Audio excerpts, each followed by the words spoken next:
L'onboarding, on pense souvent que c'est juste une histoire de paperasse, n'est-ce pas? Eh bien, en réalité, c'est bien plus que ça. C'est le moment critique où une promesse d'embauche devient un engagement solide ou, au contraire, un départ prématuré. Aujourd'hui, on va décortiquer ensemble comment réussir cette étape pour tout simplement gagner la guerre des talents, et ça commence souvent par une expérience que, malheureusement, beaucoup d'entre nous ont déjà vécue. Ça rappelle des souvenirs, hein. Ce fameux pire premier jour, ce sentiment un peu bizarre d'arriver dans un nouvel endroit, plein d'attentes, et de se sentir totalement invisible. C'est une expérience si courante qu'elle a même un nom, le premier jour fantôme. Ah, voilà une phrase qui résume tout. Tenez, lisez ça en attendant vos accès, ça devrait prendre 2 jours. On est installé sur un coin de bureau, le manager est en réunion, et la seule compagnie, c'est un énorme document hyper rébarbatif. Ce n'est pas vraiment un accueil, c'est plutôt une mise au placard temporaire. Imaginez un peu la scène. Les couloirs sont vides, personne ne vous attend vraiment. À midi, tout le monde file déjeuner et on vous oublie. À 17h, une seule question tourne en boucle dans votre tête. Est-ce que je viens de faire la plus grosse erreur de ma carrière? C'est un sentiment absolument terrible. Et ce qui est vraiment dingue, c'est ce chiffre, 20%.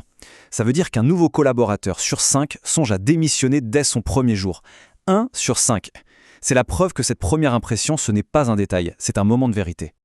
Au-delà du coût humain, qui est déjà énorme, il y a une réalité que les entreprises ne peuvent juste pas ignorer. Un accueil raté, ça a un impact financier direct. Et les chiffres sont, croyez-moi, bien plus élevés que ce qu'on peut imaginer. Un onboarding qui foire, c'est très souvent un recrutement à refaire. Et ça, c'est une perte sèche qui peut aller de 30 000 à 50 000 euros pour un seul poste de cadre. C'est une somme colossale qui aurait pu être investie tellement mieux si seulement l'accueil avait été un minimum préparé. Alors profitons-en pour corriger un mythe qui a la vie dure. L'onboarding, ce n'est pas juste la logistique du premier jour. Non, le vrai onboarding, c'est un processus stratégique. Ça commence dès que le contrat est signé et ça continue sur toute la période d'essai. C'est une véritable rampe de lancement, pas juste un paillasson avec bienvenue écrit dessus. Bon, alors comment on construit cette fameuse rampe de lancement? Pour qu'elle soit vraiment solide, elle doit s'appuyer sur des bases psychologiques. En fait, toute personne qui arrive dans un nouvel environnement a 3 besoins fondamentaux. Si on ne répond pas à ça, même le plan d'intégration le plus détaillé du monde risque de tomber à l'eau. Ces 3 besoins sont en fait très simples, mais ils sont essentiels. Le premier, c'est la clarté. Qu'est-ce qu'on attend de moi, concrètement? Le deuxième, c'est l'appartenance. Est-ce que je suis vraiment le bienvenu dans ce groupe? Et enfin, la compétence. Est-ce que je vais être capable de réussir ici? Un bon onboarding doit absolument s'attaquer à ces 3 angoisses.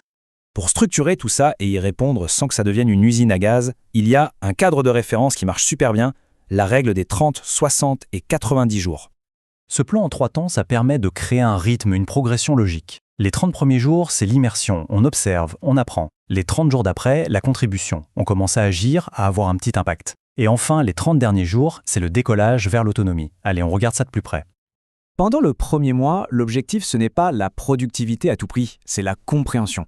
Pour ça, il y a 2 outils qui sont géniaux. D'abord le buddy, ce collègue parrain à qui on peut poser toutes les questions bêtes, et puis le rapport d'étonnement où la nouvelle recrue note tout ce qui la surprend. Pour l'entreprise, c'est une vraie mine d'or. Ensuite arrive le moment de la première victoire. Attention, on ne parle pas d'une mission de 6 mois. Non, on parle d'un petit projet faisable en 1 semaine max.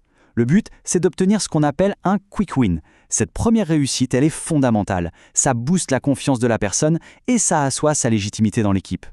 Et enfin, la dernière phase, celle de l'autonomie. Le signal qu'on attend, c'est quand la personne ne se contente plus d'exécuter, mais qu'elle devient proactive, qu'elle propose des améliorations.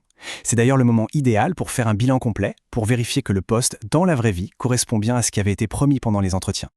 Mais au-delà de cette structure, il y a des petits gestes, des choses toutes simples qui peuvent transformer un premier jour banal en une expérience vraiment mémorable. C'est ce qu'on appelle l'effet waouh. Il suffit de regarder le contraste. D'un côté, l'accueil fantôme qu'on a décrit tout à l'heure. De l'autre, l'effet waouh. Un petit mot manuscrit, les accès informatiques qui fonctionnent du premier coup, des déjeuners déjà prévus. Ce sont peut-être des détails, mais ça envoie un message hyper puissant. On t'attendait. On a préparé ta venue, tu es important pour nous. Et si cet effet waouh, on pouvait le déclencher avant même le jour J? C'est tout l'enjeu du pré-onboarding. Entre la signature et le premier jour, il y a souvent ce long silence radio, une période de doute. Un geste tout simple peut tout changer. Un geste qui ne coûte rien, mais dont l'impact est juste immense. Voilà un exemple tout bête. Un simple SMS, un petit email informel, envoyé quelques jours avant l'arrivée. Ce genre de message, ça dit à la personne qu'elle fait déjà partie de l'équipe, dans les esprits, et ça fait chuter la pression avant le grand jour. Et l'effet, il est mesurable. Ce petit geste peut réduire l'anxiété d'une nouvelle recrue de 80%. C'est énorme.